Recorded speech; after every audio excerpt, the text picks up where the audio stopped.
नमस्कार दोस्तों, मैं ऋषिकेश यादव, आर्यजीएस कोचिंग सेंटर के संस्थापक और जीकेजीएस के टीचर्स मोटिवेटर। आज मेरे कोचिंग सेंटर से सैकड़ों लड़के सफल हुए हैं। अलग अलग क्षेत्रों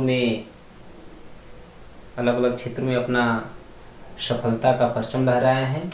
उन लोग को मैं बहुत हार्दिक शुभकामना देता हूं कि जहां भी रहें अच्छी तरह से अपने क्षेत्र में अपना नाम करें, अपने देश का नाम करें, अपने माता पिता का नाम करें, अपना नाम करें। आज हम लोग को बच्चों के कहने पर आज ऑनलाइन क्लास स्टार्ट किए हैं। आर्यजीएस कोचिंग सेंटर के नाम पर यूट्यूब पर अपना चैनल बनाया है और इस लॉकडाउन की वजह से सेंटर बंद है। आज हमारे देश में जिस तरीके से महामारी फैली हुई है, हमारे देश के साथ साथ पूरा विश्व जो है कि इससे परेशान है। इसका अभी कोई इलाज नहीं आया है, कोई वैक्सीन नहीं आया है और इसका एक ही उपाय है कि सोशल डिस्टेंसिंग बनाइए, घर में रहें, सुरक्षित रहें, ज़्यादा से ज़्यादा दूरी बना कर रहें। और हम लोग देखते हैं कब तक लॉकडाउन रहता है। लॉकडाउन छूटने के बाद फिर से क्लास स्टार्ट होगा और उसके बाद तब तक हम लोग आप लोगों को सेवा ऑनलाइन के माध्यम से, यूट्यूब के माध्यम से मिलता रहेगा। हम लोग आते हैं पॉइंट पे। आज हम लोग सब्जेक्ट स्टार्ट कर दिए भारत का संविधान, भारतीय राज्य व्यवस्था। पहले अपने अधिकारों को जान ले, कर्तव्यों को जान ले, भारत के संविधान को पूरी तरीके से एक एक पॉइंट जो है कि एक एक फैक्ट, इम्पोर्टेंट पॉइंट हम लोग समझते जाएंगे, पढ़ते जाएंगे। और जहाँ पॉइंट्स फंसेगा वहाँ आप लोग कमेंट में भेजिएगा। जहाँ जो भी प्रॉब्लम होगी, त्रुटियाँ होगी, उसको फिर से मैं बताऊँगा। आते हैं हम लोग इन पॉइंट पे। भारत के संविधान में सबसे पहला चैप्टर स्टार्ट होगा भारत का संविधान। भारत के संविधान निर्माण जरूरत क्यों पड़ी? क्योंकि हमारे देश में वर्षों पहले ईस्ट इंडिया कंपनी का आगमन हुआ 1600 ईस्वी में। 1600 ईस्वी में ईस्ट इंडिया कंपनी का आगमन हुआ। ब्रिटिश की एलिजाबेथ प्रथम जो महारानी थी, ईस्ट इंडिया कंपनी को पूर्वी एशियाई देशों में 20 वर्षों के लिए व्यापार करने की लाइसेंस प्रदान की थी। और ईस्ट इंडिया कंपनी हमारे देश में 1600 ईस्वी में आई और उसके बाद जो है कि पहली फैक्ट्री जो है 1608 में सूरत में स्थापित की। उसके बाद जो है कि 1611 में जहांगीर से मान्यता प्राप्त करके मछलीपट्टनम में स्थापना किया।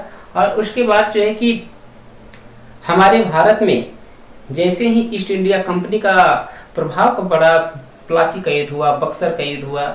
इन युद्धों के बाद जो है कि संधि हुई, इलाहाबाद की संधि शाह आलम द्वितीय जो मुगल बादशाह थे उनके बीच और रॉबर्ट क्लाइव के बीच। और उसके बाद जो है कि रॉबर्ट क्लाइव बंगाल का नवाब बन गया और बंगाल जो है कि बिहार, उड़ीसा, बंगाल, ये पूरा क्षेत्र जो है कि पूरा अपना व्यापार, पूरा राजस्व वसूलने लगा और धीरे धीरे अपना जो है कि अधिकार करने लगा।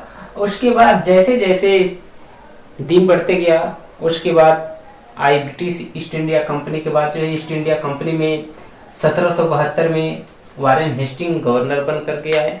वारेन हेस्टिंग गवर्नर बने तो जो कमियां थी उस कमियों को दूर करने के लिए उन्होंने एक एक्ट पारित किया जिसका नाम है रेगुलेटिंग एक्ट 1773। रेगुलेटिंग एक्ट 1773 में पारित हुआ और ये जो बहुत इंपॉर्टेंट है, जो कि जेपीएससी हो गया, बीपीएससी हो गया, अदर स्टेट के जो पीएससी एग्जाम्स होते हैं उसमें इस पॉइंट से क्वेश्चंस बहुत आते हैं, बहुत बार आए हैं। एसआई हो गया, पुलिस, रेलवे से संबंधित बहुत सारे क्वेश्चंस आए हैं रेगुलेटिंग एक्ट 1773 से। तो आते हैं हम लोग रेगुलेटिंग एक्ट 1773 पर चर्चा करते हैं। जैसे कि आप जानते हैं कि रेगुलेटिंग एक्ट 1773 में जो एक्ट पारित हुआ था तो उसमें फर्स्ट कार्य हुआ था कि बंगाल के जो गवर्नर है, बंगाल के गवर्नर को चेंज करके उनमें एक शब्द और जोड़ दिया गया। बंगाल के गवर्नर को बंगाल का गवर्नर जनरल कहा जाने लगा और उस स्थिति में उस तत्कालीन वायसराय गवर्नर थे वारेन हेस्टिंग बंगाल के, और उन्हीं के समय में रेगुलेटिंग एक्ट 1773 पारित हुआ था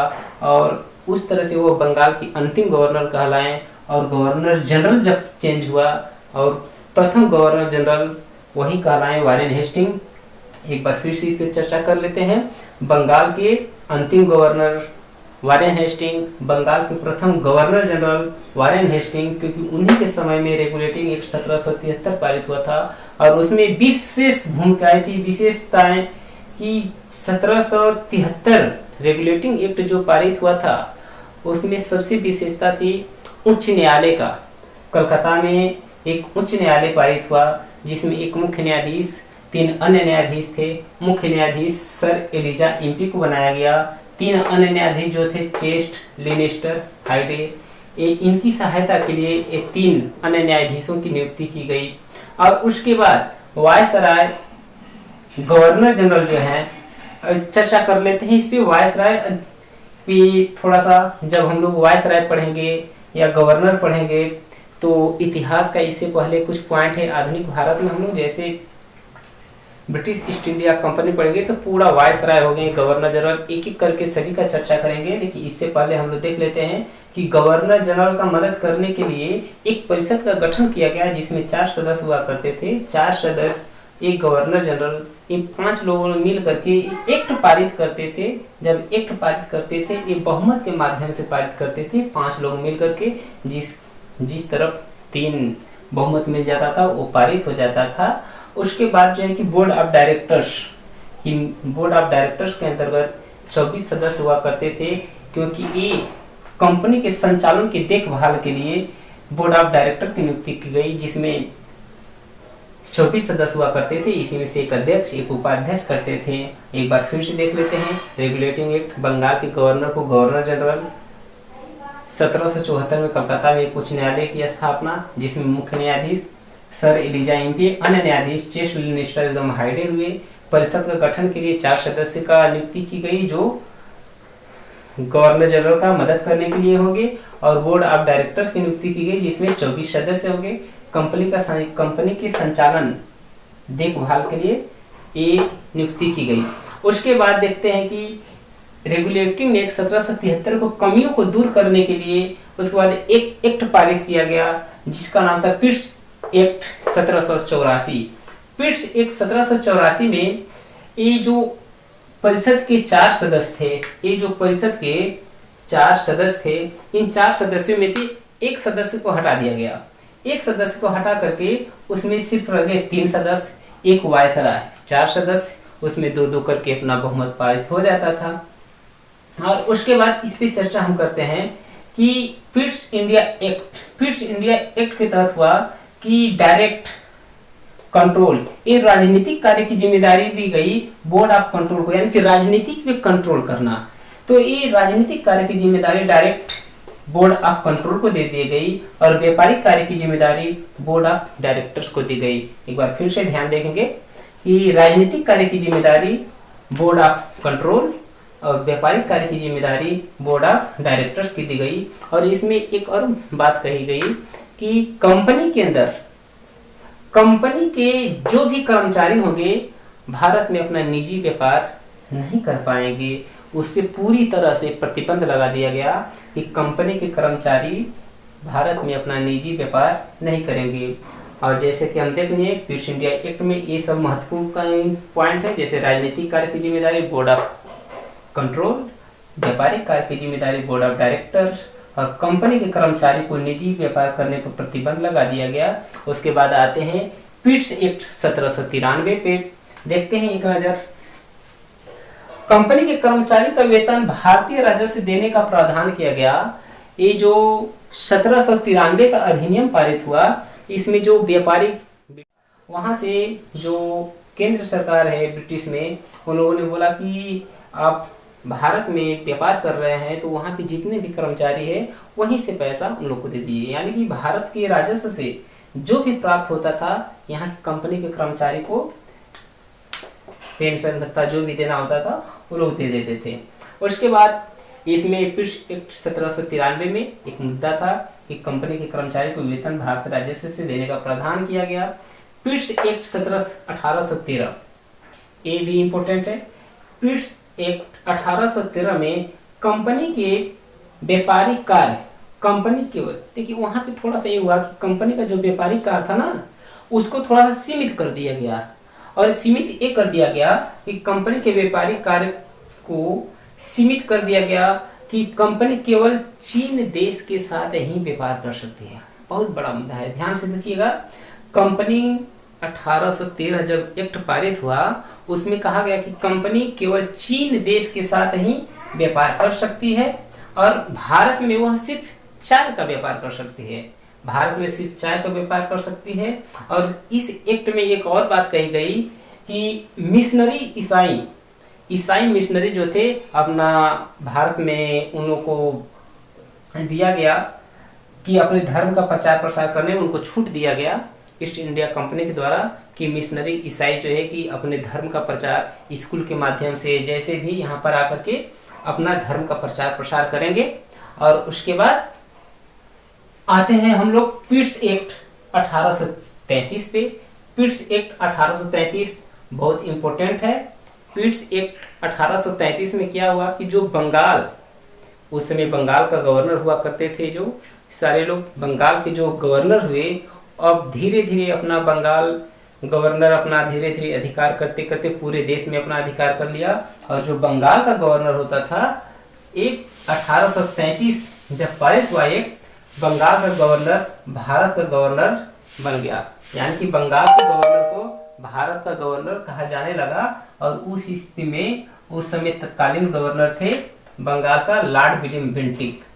बंगाल का तत्कालीन गवर्नर लॉर्ड विलियम बेंटिक थे, जो भारत का प्रथम, बंगाल का अंतिम गवर्नर और भारत का प्रथम गवर्नर कहलाए। ईस्ट इंडिया कंपनी के व्यापारिक अधिकार को इस एक्ट के तहत पूरी तरीके से समाप्त कर दिया गया कि अब ईस्ट इंडिया कंपनी किसी तरह का व्यापार नहीं करेगी। और उसके बाद 65 में एक नए विधिक सदस्य की नियुक्ति की, यानी कि कानूनी वायसराय, यानी कि जो ये भारत का गवर्नर जनरल हुआ करते थे उस समय, जो भारत का गवर्नर जनरल था, उसको कानूनी सलाह देने के लिए एक विधि सदस्य की नियुक्ति की गई। जैसे एक बार देखते हैं, यहाँ पर आते हैं, जैसे कि यहाँ पे चार लोग थे, इसमें आकर के एक कम हो गए तो 3 हो गए, तो फिर ये आ गए, वहाँ पे 4 हो गए, तो इन मत नहीं दे सकते थे। ये जो विधि अधिकारी थे ये मत नहीं दे सकते थे। उस तरह से पहले विधि सदस्य होने का मिला लॉर्ड मैकाले को। परिषद में एक नए जो विधि सदस्य बनकर आए थे, लॉर्ड मैकाले आए थे, और इनके माध्यम से जो है कि ठगी प्रथा पर रोक लगाई गई। और लॉर्ड विलियम बेंटिक के समय बहुत सारे कार्य हुए, सती प्रथा पर रोक लगाई गई, ठगी प्रथा पर रोक लगाई गई। ये पॉइंट जो है कि पूरा डिटेल में हम लोग इतिहास का जब आधुनिक भारत पढ़ेंगे तो पूरा डिटेल में पढ़ेंगे। और एक आते हैं नेक्स्ट पॉइंट पे, एक्ट 1853 भी बहुत इंपॉर्टेंट है, जो सिविल सेवा आयोग से है। आज आप लोग को मैं बता देना चाहता हूँ कि आज पहला क्लास है, आज मैं थोड़ा सा कम ही क्लास लूँगा, लेकिन नेक्स्ट क्लास जो है कि पूरी तरीके से इसको पूरे डिटेल में पूरा चैप्टर 40 से 45 मिनट का क्लास रहेगा। आज मैं बता देता हूँ आप लोगों की, हम लोग जो कि संवैधानिक इतिहास स्टार्ट किए हैं, इतना पॉइंट जो है कि आज आप लोग कंप्लीट रखिएगा। आज पहला क्लास है, और चैनल को सब्सक्राइबर कीजिएगा, बेल आइकन कीजिए, अधिक से अधिक शेयर कीजिए, ताकि अभी जितने भी अपने स्टूडेंट हैं, जितने भी सेंटर के अपने यानी कि छात्र छात्राएं हैं, सभी लोगों के पास ये वीडियो पहुंच जाना चाहिए। उसके बाद जो अगला वीडियो होगा, सबको कम से कम 40 से 45 मिनट का वीडियो रहेगा, और हम लोग लाइव क्लास करेंगे।